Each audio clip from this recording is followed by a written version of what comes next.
Hello YouTube, and welcome back to another episode of Dad Stuff 24/7. Today I will go over a few apps that make life easier when you have a tablet in your dash. One of my new favorite apps is called Splitscreen. Let's see if we can zoom in on it. Alright, it's a very simple app. It just cuts your screen in half and it'll put an app at the top and an app at the bottom. Really easy to use. You just hit create shortcut.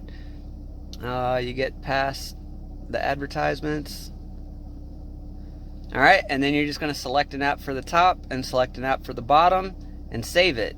What it does is it creates a shortcut, which I've got a few in a folder here. It creates a shortcut for you to press on. Alright, and then you can use Tasker, which is another app I'll show you, to automatically open these. So for now we'll look at YouTube and Waze. So it takes a second, and sometimes this app does glitch. It does still have some bugs in it, but as you can see now, with the push of a button, I've got YouTube at the top and Waze at the bottom. I'll turn this down so we don't get sidetracked with or blocked for copyrights. But this is basically how I like to drive around now. So YouTube is pretty friendly, just skipping songs. If I start a new song, you can double tap, you can triple tap, skip forward, quadruple tap. Every tap you do is a 10-second skip for the song. Yeah, pretty easy, and you can interact with Waze. If I want to search for an address, I can type, I can do everything I want to do, and then navigate to my point. Alright, so this one is probably one of my favorites right now. Alright, well, once you get out of it, you got to close everything out. Okay. Alright, so the next app we're going to take a look at is CarWebGuru. I really like this one also if I'm listening to Amazon Music, and it works well with other music players. You can control your music, you can control your volume, stop or play, pause. You can add your apps up here, various display info you can put up there, and then of course you can set up various themes. So what you can see though is that some themes are not supported in portrait orientation, right? They want you to go to landscape. But there is a way to get around that, especially since CarWebGuru has several themes that look really great in the, they have a lot of themes that look really good in the portrait orientation or in the landscape orientation. So if you have your tablet set in portrait, and you want to see some of these landscape themes, the best way that I've found to do that is,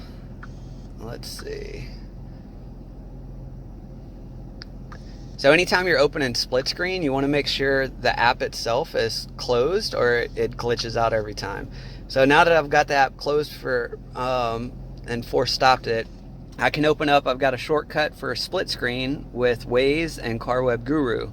So when I use this, it kind of tricks CarWebGuru into thinking that it's in the landscape orientation. So now you can see, as I go through, I can see the other themes that were not available before when I had it in full screen mode.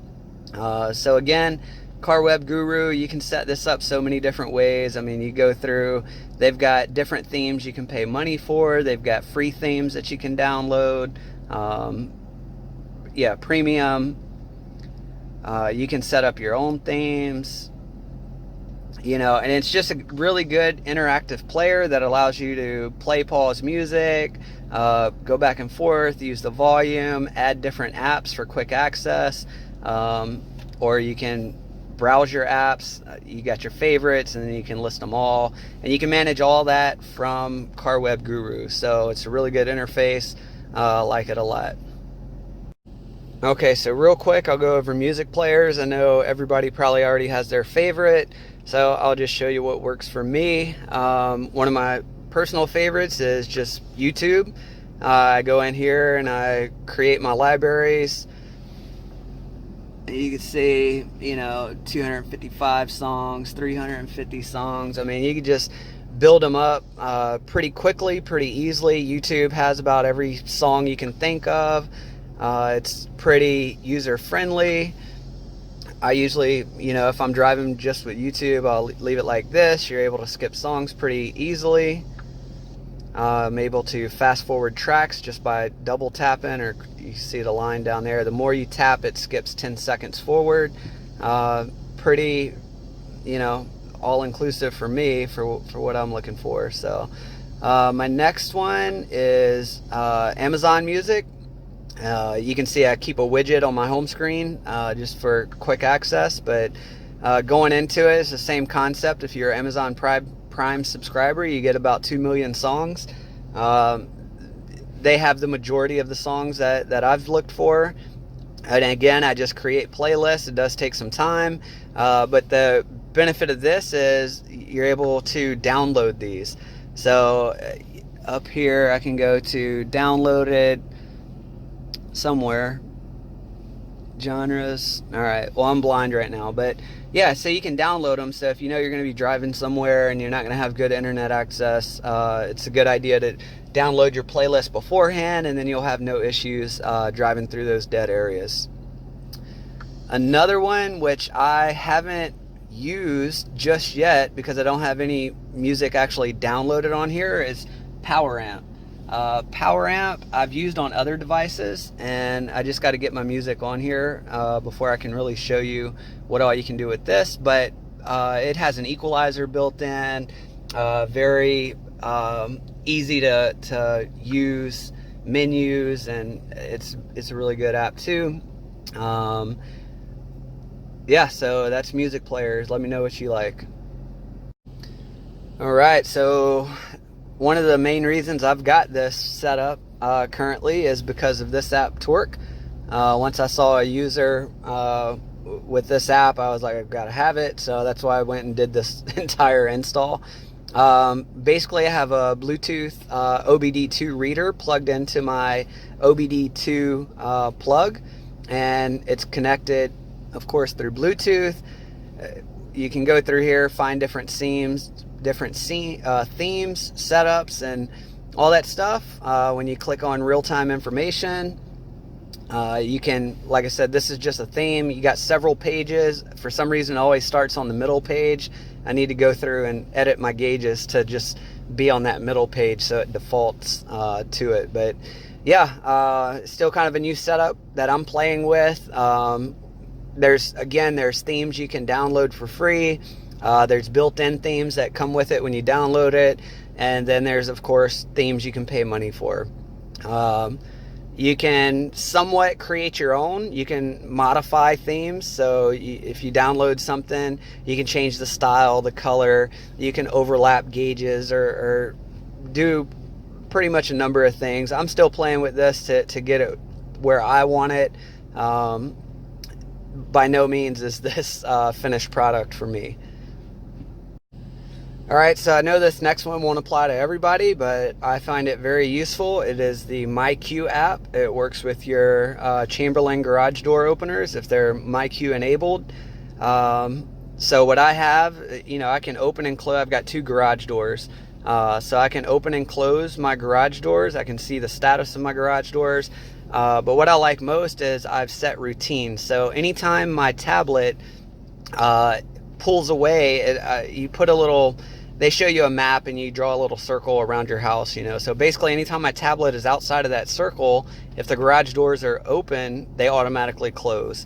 So I find that very useful. A lot of times I jump in the car, I'm preoccupied setting up the tablet or putting my kid, getting him comfortable in the seats before I take off. So I have pulled off without closing my doors, and this app has saved me from that. So yeah, if you don't have MyQ, I understand this doesn't apply, but if you're looking at upgrading garage door openers, I highly suggest one of these. MyQ, it doesn't do everything automatic. It is connected through IFTT, which is another app you'd have to download and pair the two. and you'd be able to do some more stuff and integrate it with Tasker and things like that. But yeah, the two go hand in hand. They used to make you pay like $1 a month, but that's out the window now, and they pair for free. So yeah, highly recommend it. All right, moving on to probably one of the most complicated apps is Tasker. So Tasker allows you to set routines for your device. Just like with the garage door opener, if I leave this bubble, something happens, right? It closes my garage. Well, you can do that with a number of things with Tasker. You're able to, when power is applied, I start the Amazon app by default. When power is turned off, I kill the screen. You could just do so many things with Tasker, but it's kind of like playing with Photoshop for the first time.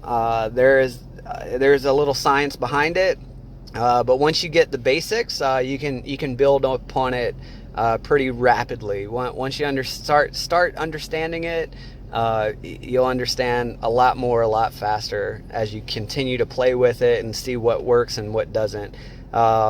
It is recommended to have a rooted tablet if you're gonna, or Android device if you're gonna use Tasker, but there's ways around everything. Mine is not rooted, and I'm still able to accomplish a lot of stuff that I try to accomplish.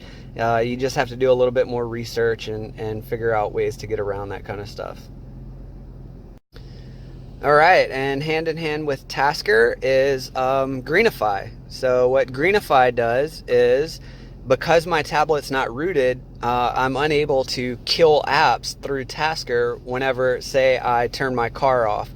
But what I am able to do is, through Greenify, is kill the app or force stop it, right?